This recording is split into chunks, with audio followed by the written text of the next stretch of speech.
Punta muna tayo doon sa kabilang bahay.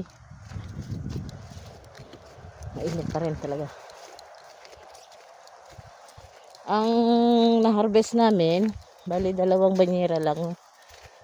Pero gagawin namin 3 banyera yung lalagyan kasi masyado nang mabigat para sa magkakarga mamaya. May ako na kuna ng picture yun yung 3 banyera. Punta muna kami doon sa kabilang bahay kasi may kukunin akong gamit. Yung mga tray ko. May uwi na rin kami kasi para makapagpahinga rin si Tito John. Puchi girl!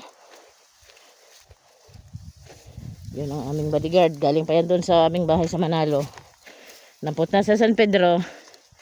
Ngayon dito na siya sa bukid kasi nga namamangit. Loyal siya sa kanyang amo.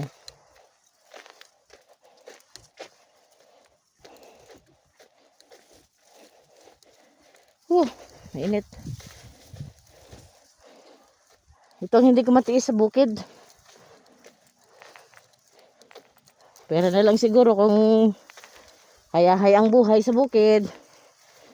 Meron kang sapat na tubig. May bahay ka na komportabling tirahan. At meron kang pera na kusang dumadating. Ayan. Pwede ako sa bukid. Pero yung titira ako sa bukid para maghanap buhay, hindi ko kaya yon.